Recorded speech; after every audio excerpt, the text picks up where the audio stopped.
जी नमस्कार, रू study acute में आपका स्वागत है। Madhya Pradesh food safety officer जिसमें हमारी यूनिट 3 चल रही है, जिसमें आज का हमारा टॉपिक रहने वाला है भारत में पोषण और स्वास्थ्य संबंधी कार्यक्रम, जिसमें MDA-MP रहेगा, ICDS रहेगा और राष्ट्रीय खाद्य सुरक्षा मिशन।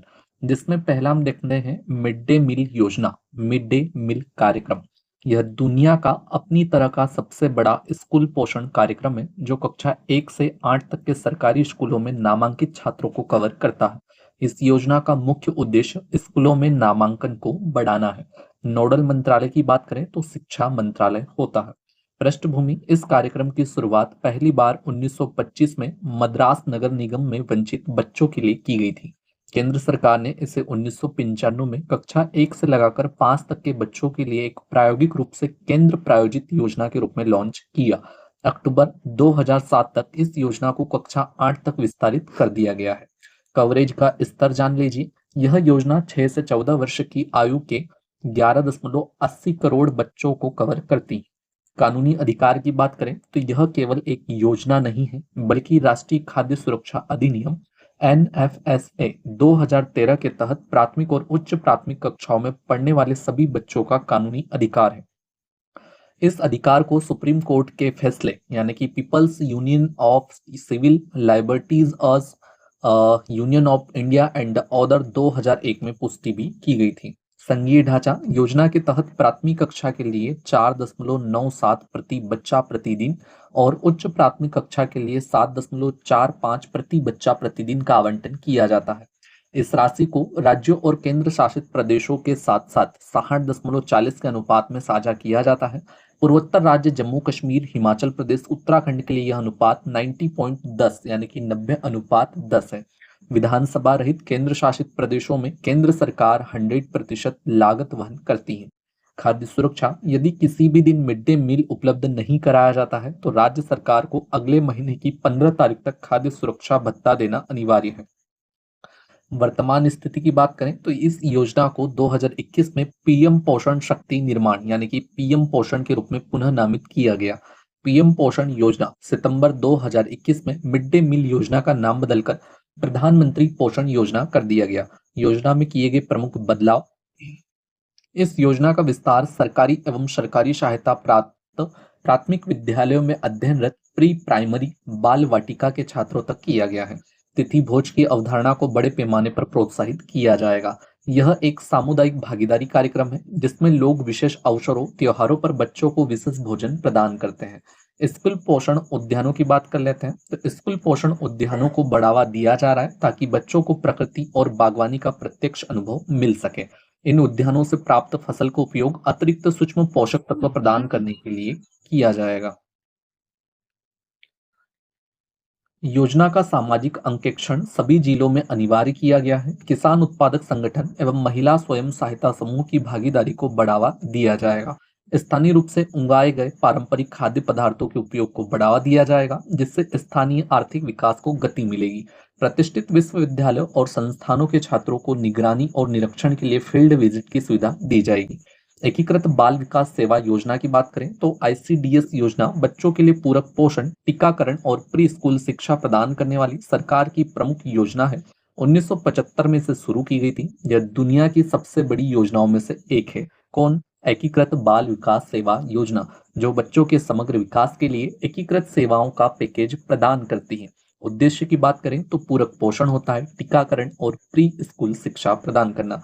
वित्त पोषण: यह केंद्र प्रायोजित योजना है, जिसे राज्य सरकारों और केंद्र शासित प्रदेशों द्वारा लागू किया जाता है। कवरेज: सभी जिलों में लागू सार्वभौमिक योजना है। लाभार्थी कौन कौन होते हैं तो 0 से 6 वर्ष की आयु के बच्चे, गर्भवती महिलाएं, धात्री माताएं, 14 से 18 वर्ष की किशोरियां महत्वाकांक्षी जिलों और उत्तर पूर्वी राज्यों में। यह गैर औपचारिक प्री स्कूल शिक्षा भी प्रदान करती है और कुपोषण, बीमारियों और मृत्यु दर के चक्र को तोड़ने में सहायक है। इस योजना को अब आंगनवाड़ी सेवाएं के रूप में पुनः नामित किया गया है और सक्षम आंगनवाड़ी और पोषण 2.0 के तहत सेवाएं प्रदान की जा रही हैं। ICDS योजना के तहत दी जाने वाली 6 प्रमुख सेवाएं, जिसमें पूरक पोषण होता है, गैर औपचारिक प्री स्कूल शिक्षा होती है, पोषण और स्वास्थ्य शिक्षा, टीकाकरण, स्वास्थ्य जांच, रेफरल सेवाएं। इनमें से टीकाकरण, स्वास्थ्य जांच और रेफरल सेवाएं राष्ट्रीय स्वास्थ्य मिशन और सार्वजनिक स्वास्थ्य ढांचे के माध्यम से प्रदान की जाती हैं। ये सेवाएं आंगनवाड़ी केंद्रों यानी कि आंगनवाड़ी सेंटर्स पर आंगनवाड़ी कार्यकर्ताओं और आंगनवाड़ी सहायिकाओं के द्वारा प्रदान की जाती हैं। The delivery of services to the beneficiaries as followers. Services होती हैं, टारगेट ग्रुप होता है और सर्विस प्रोवाइडेड बाय कौन सा मंत्री या फिर कौन सा उसमें डिपार्टमेंट जुड़ा हुआ होता है। ठीक है, ये आप देख लीजिएगा। आगे बढ़ते हैं हम राष्ट्रीय खाद्य सुरक्षा मिशन यानी कि NFSM, राष्ट्रीय खाद्य सुरक्षा मिशन। राष्ट्रीय खाद्य सुरक्षा मिशन एक केंद्र प्रायोजित योजना है जिसे 2007 में राष्ट्रीय विकास परिषद NDC की कृषि उप समिति की सिफारिशों के आधार पर शुरू किया गया था। इस समिति ने कृषि विस्तार सेवाओं, प्रौद्योगिकी हस्तांतरण और विकेंद्रीकृत योजना में सुधार की आवश्यकता को इंगित किया है, जिसके परिणाम स्वरूप NFSM को मिशन मोड कार्यक्रम के रूप में तैयार किया गया है। लक्षित फसलों यानी कि मुख्य रूप से चावल, गेहूं, दलहन के उत्पादन में सतत वृद्धि और बाद में से मोटे अनाज, पोषक अनाज, तिलहन तक विस्तारित किया गया है। मृदा उर्वरता और उत्पादकता को व्यक्तिगत खेत स्तर पर पुनर्स्थापित करना, कृषि स्तर पर शुद्ध आय में वृद्धि करना। उपलब्धियां एवं विस्तार। तो मिशन को बेहद सफल माना गया क्योंकि इसने लक्षित अतिरिक्त उत्पादन चावल, गेहूं, दलहन को प्राप्त कर लिया। 12वीं पंचवर्षीय योजना के दौरान नए लक्ष्य निर्धारित किए गए। 25 मिलियन टन अतिरिक्त खाद्यान्न उत्पादन जिसमें शामिल है 10 मिलियन टन चावल, 8 मिलियन टन गेहूं, 4 मिलियन टन दलहन और 3 मिलियन टन मोटे अनाज। राष्ट्रीय खाद्य सुरक्षा मिशन की प्रशासनिक संरचना, जिसमें राष्ट्रीय महासभा अध्यक्ष होते केंद्रीय कृषि एवं किसान कल्याण मंत्री। कौन है? कमेंट में आंसर कीजिए। राष्ट्रीय खाद्य सुरक्षा मिशन कार्यकारी समिति, अध्यक्ष होता है कृषि सहयोग एवं किसान कल्याण विभाग के सचिव। राज्य स्तरीय क्रियान्वयन, जिसमें राज्य खाद्य सुरक्षा मिशन कार्यकारी समिति शामिल होती है, अध्यक्ष होता है मुख्य सचिव ऑफ राज्य सरकार। और जिला स्तरीय कार्यान्वयन, जिसमें जिला खाद्य सुरक्षा मिशन कार्यकारी समिति होती है, अध्यक्ष होता है जिला कलेक्टर और जिला परिषद के CEO। NFSM के प्रमुख घटक देख लेते हैं, जिसमें राष्ट्रीय खाद्य सुरक्षा मिशन चावल, गेहूं, दलहन, मोटे अनाज, पोषक अनाज, वाणिज्यिक फसलें, तिलहन और पाम तेल, बीज गांव कार्यक्रम आदि शामिल है। अगला टॉपिक हम देखने वाले हैं मैक्रो और माइक्रो तत्वों की कमी से होने वाले रोग और उनकी रोकथाम। ठीक है, ये कुछ चीजें हमने पहले भी पढ़ी हैं, लेकिन कुछ चीजें और भी देख लीजिए। जिसमें आता है कार्बोहाइड्रेट संबंधित रोग और उनकी रोकथाम। जैसे पहला होता है डायबिटीज मेलिटस। परिभाषा क्या होती है? तो यह एक पुरानी चयापचय संबंधी विकार है जिसमें इंसुलिन की कमी या प्रतिरोध के कारण ब्लड ग्लूकोज का स्तर बढ़ जाता है। प्रकार की बात करें तो टाइप 1 डायबिटीज, कारण अग्नाशय की बीटा कोशिकाओं का ऑटो इम्यून विनाश, जिससे इंसुलिन की पूर्ण कमी हो जाती है। लक्षण बार बार पेशाब आना, अत्यधिक प्यास लगना, वजन कम होना और थकान। रोकथाम की बात करें तो इंसुलिन थेरेपी, रक्त शर्करा की निगरानी और नियंत्रित आहार। टाइप 2 डायबिटीज क्या होती है? तो इसका कारण इंसुलिन प्रतिरोध और इंसुलिन सापेक्ष की कमी होती है। लक्षण टाइप 1 से मिलते जुलते हैं लेकिन धीरे धीरे विकसित होता है। रोकथाम प्रबंधन, मौखिक दवा यानी कि ओरल हाइपोग्लाइकेमिक एजेंट्स, जीवन शैली में बदलाव, आवश्यक होने पर इंसुलिन। महत्वपूर्ण तथ्य की बात करें तो 2021 के अनुसार 537 मिलियन वयस्कों को डायबिटीज है। मिलियन की बात कर रहे हैं। ठीक है, यह गुर्दे की विफलता यानी कि किडनी फेलियर्स, अंधापन, ब्लाइंडनेस और हृदय रोगों का एक प्रमुख कारण बनता है। अब सेकंड देखते हैं लैक्टोज असहिष्णुता। ठीक है, परिभाषा की बात करें तो लैक्टोज एंजाइम की कमी के कारण शरीर में दूध में मौजूद लैक्टोज को पचाने में असमर्थता होती है। लक्षण जिसमें पेट फूलना, डायरिया, पेट में ठंड, दूध सेवन के बाद असहजता। रोकथाम लैक्टोज मुक्त आहार, लैक्टेज सप्लीमेंट। महत्वपूर्ण तथ्य वैश्विक आबादी के 65 से 70% लोगों को प्रभावित करता है। एशियाई और अफ्रीका या अफ्रीकी लोगों में इसकी व्यापकता अधिक है। थर्ड देखने वाले हैं ग्लाइकोजन संचय रोग। ठीक है, GSD। परिभाषा, यह एक आनुवंशिक विकारों का समूह है जिसमें ग्लाइकोजन मेटाबॉलिज्म से जुड़े एंजाइमों की कमी होती है। GSD टाइप 1, जिसका कारण ग्लूकोज 6 फॉस्फेटेज की कमी होती है। लक्षण होता है हाइपोग्लाइसीमिया, लीवर का बढ़ना, वृद्धि दर में कमी। रोकथाम बार बार भोजन करना और corn starch therapy. GDP type 2, ठीक है, जिसमें कारण होता है एसिड अल्फा ग्लूकोसिडेज की कमी। ठीक है, लक्षण की बात करें तो मांसपेशियों की कमजोरी, हृदय रोग। रोकथाम एंजाइम प्रतिस्थापन थेरेपी होती है GDP टाइप 2 के लिए। कौन सा रोग? जिसमें होता है ग्लाइकोजन संचय रोग। महत्वपूर्ण तथ्य की बात करें तो जीएसडी यानी कि ग्लाइकोजन संचय रोग एक दुर्लभ है जिनकी वैश्विक व्यापकता 1:20,000 से 43,000 जन्मों में होती है। ठीक है। ग्लेक्टोसीमिया रोग क्या होता है? तो ये होता है ग्लेक्टोज चयापचय से जुड़ा एक अनुवांशिक विकार। कारण की बात करें तो ग्लेक्टोज 1 फास्फेट यूरिडील ट्रांसफेरेज एंजाइम की कमी होती है।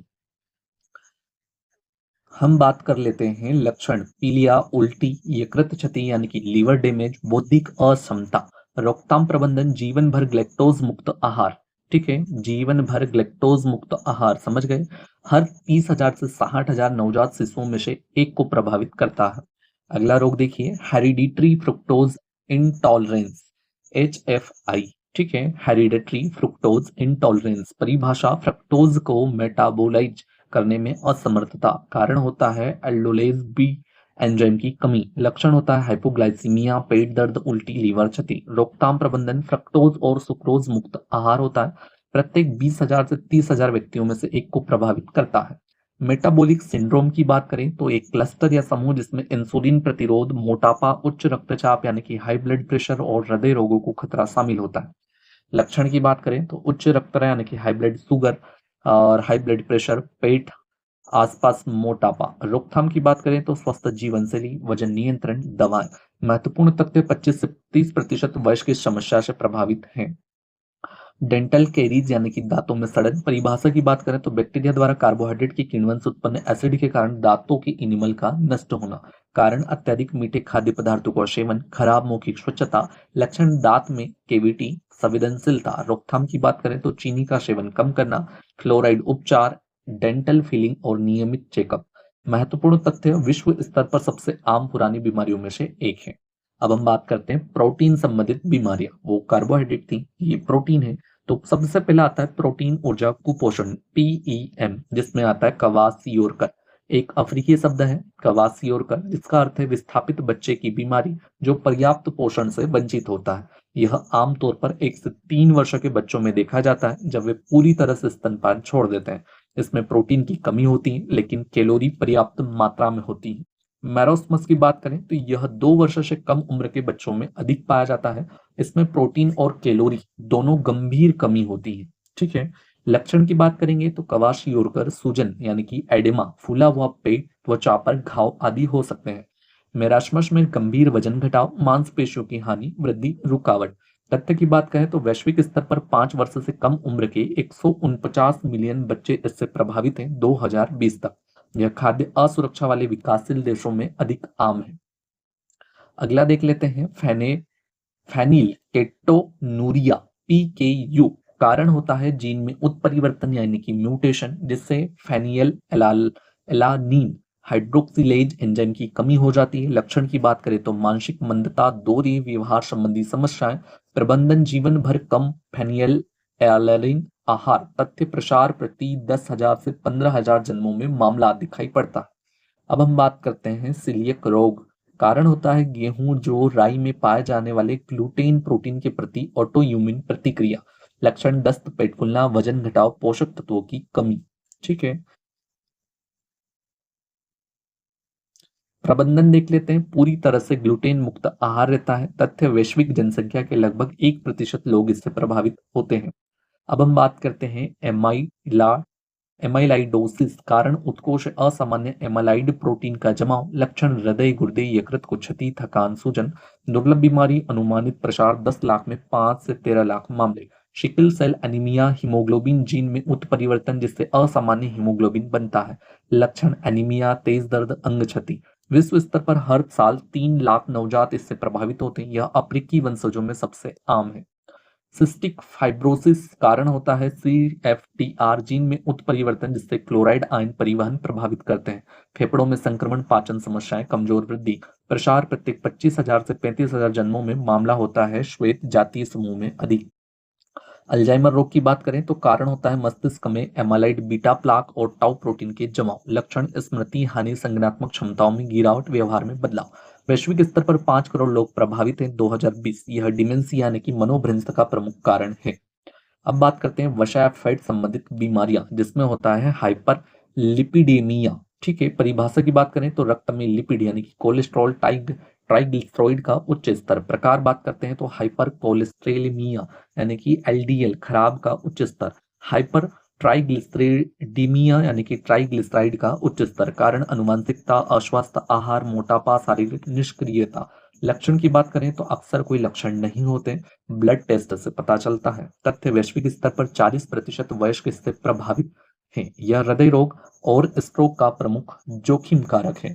अगला देख लेते हैं एथेरोस्क्लेरोसिस। ठीक है, परिभाषा की बात करें तो धमनी की दीवारों में कोलेस्ट्रॉल प्लाक का जमाव जिससे रक्त प्रवाह कम हो जाता है। कारण की बात करते हैं तो उच्च एलडीएल कोलेस्ट्रॉल, धूम्रपान और उच्च blood pressure, high blood pressure. लक्षण सीने में दर्द, सांस फूलना, दिल का दौरा और स्ट्रोक। यह हृदय रोगों का प्रमुख कारण है। विश्व स्वास्थ्य संगठन डब्ल्यूएचओ के अनुसार 2020 में 1.79 करोड़ लोगों की मृत्यु इससे हुई है। फेमिलियल हाइपर कोलेस्ट्रेलेमिया, ठीक है, यह एक अनुवांशिक विकार है जिससे एलडीएल कोलेस्ट्रॉल अत्यधिक बढ़ जाता है। जिंथोमा, त्वचा आंखों के पास वसायुक्त जमाव, जल्दी हृदय रोग। वैश्विक स्तर पर प्रत्येक 250 में से एक व्यक्ति प्रभावित है। बिना इलाज के यह हृदय रोग का खतरा 20 गुना बढ़ा देता है। मोटापा, ओबेसिटी, ठीक है, मोस्ट आईएमपी है क्योंकि आजकल सबसे ज्यादा दिखाए जाने वाला वसा संबंधित रोग यही है, ओबेसिटी, मोटापा। जब शरीर में अत्यधिक वसा जमा हो जाती है जिससे कैलोरी सेवन और खर्च के बीच असंतुलन हो जाता है। अत्यधिक भोजन करना, शारीरिक निष्क्रियता और आनुवंशिकता। लक्षण उच्च बीएमआई, थकान, जोड़ों में दर्द। विश्व स्तर पर 65 करोड़ वयस्क मोटापे से ग्रस्त हैं। कितने? 65 करोड़, डब्ल्यूएचओ 2022 की रिपोर्ट के अनुसार। यह हृदय रोग, मधुमेह और कुछ प्रकार के कैंसर से जुड़ा है। Non alcoholic fatty liver disease, यह लीवर में वसा का संचय जो शराब के सेवन से संबंधित नहीं होता। मोटापा, इंसुलिन प्रतिरोध और उच्च ट्राइग्लिसराइड स्तर होता है। आमतौर पर कोई लक्षण नहीं होते, यह लीवर को नुकसान पहुंचा सकता है। वैश्विक स्तर पर 25% लोग प्रभावित हैं। यह क्रॉनिक लीवर रोग का प्रमुख कारण है। मेटाबॉलिज्म सिंड्रोम, यह विभिन्न स्थितियों जैसे उच्च ब्लड प्रेशर, उच्च रक्त शर्करा, असामान्य लिपिड स्तर का समूह है जो हृदय रोग, मधुमेह के खतरे को बढ़ाता है। लक्षण की बात करें तो पेट के आसपास मोटापा, उच्च ट्राइग्लिसराइड, कम एचडीएल कोलेस्ट्रॉल आदि। वैश्विक स्तर पर 25 से 30% वयस्क इससे प्रभावित होते हैं। अब बात कर लेता हूँ विटामिन से संबंधित कुछ बीमारियों के बारे में। इनके बारे में आप अच्छे से जानते होंगे, फिर भी जल्दी से देख लीजिए। विटामिन ए की कमी से होता है रतौंधी जिसे नाइट ब्लाइंडनेस भी कहा जाता है, शुष्क आंखें, जीरोपथेलमिया, संक्रमण का अधिक खतरा।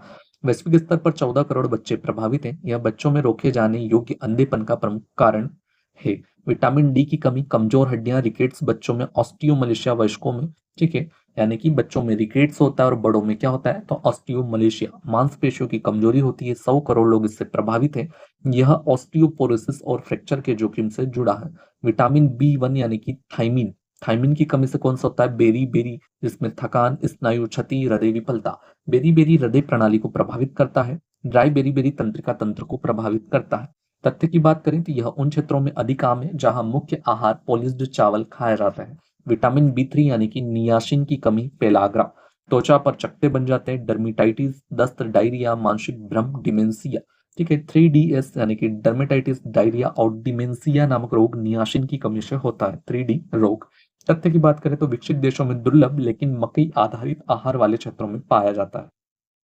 आई होप मकई तो सब जानते होंगे। विटामिन बी 9 यानी कि फोलेट की कमी, खून की कमी, जन्म दोष, नवजात में न्यूरियल ट्यूब डिफेक्ट होता है, ठीक है। तथ्य की बात करें तो कुछ देशों में फोलेट फोर्टिफिकेशन में न्यूरल ट्यूब डिफेक्ट के मामले 35% कम हुए हैं। विटामिन बी 12 की कमी तो खून की कमी, अनेमिया, थकान, स्नायु क्षति, यादाश्त की समस्या। शाकाहारियों, वृद्ध लोगों में अधिक आम, यह परनीसियस एनीमिया से जुड़ा हुआ है। विटामिन सी की कमी यानी कि थकान, मसूड़ों से खून आना, आसानी से चोट लगना और जोड़ों में दर्द। तथ्य की बात करें तो आधुनिक समय में दुर्लभ लेकिन कुपोषित आबादी में अब भी देखा जाता है। विटामिन के की कमी की बात करें तो इसमें होता है अत्यधिक रक्तस्राव यानी खून का बहना, आसानी से चोट लगना। नवजात शिशु उच्च जोखिम में होते हैं क्योंकि उनके शरीर में विटामिन के की भंडारण क्षमता कम होती है। विटामिन ए की कमी से होता है नाइट ब्लाइंडनेस यानी कि रतौंधी, ठीक है। विटामिन बी 1 से होता है बेरी होता है। विटामिन बी 2 से क्या होता है वो देख लीजिए। विटामिन बी 3 से होता है पेलाग्रा। विटामिन बी 3 से होता है पेलाग्रा। बी 5 से क्या होता है तो वो होता है पैरेस्थीसिया। विटामिन बी 6 एनीमिया रोग होता है, ब्लड की कमी। विटामिन बी 7 डर्मिटाइटिस होता है, ठीक है। विटामिन बी 9 बी 12 यानी कि साइनोकोबाल्मिन होता है बी 12 का नाम, जिसमें होता है मेगेलोब्लास्टिक एनीमिया। विटामिन सी से क्या होता है स्कर्वी होती है और स्वेलिंग ऑफ गम्स यानी कि मसड़ों में सूजन। विटामिन डी से रिकेट्स एंड ऑस्टियोमलेशिया, रिकेट्स बच्चों में, ऑस्टियोमलेशिया बड़ों में। विटामिन ई से क्या होता है लेस फर्टिलिटी यानी कि नपुंसकता। और विटामिन के से होता है नॉन क्लॉटिंग ऑफ ब्लड यानी रक्त का थक्का नहीं बनता है, ठीक है। बाकी की जो सारी चीजें हैं यानी कि माइक्रो मिनरल्स रिलेटेड जो भी डिसीज हैं कि कैल्शियम की कमी से क्या होता है, फास्फोरस की कमी से कौन सा रोग होता है, वो सारा कुछ आपको पीडीएफ में मिलने वाला है, ठीक है।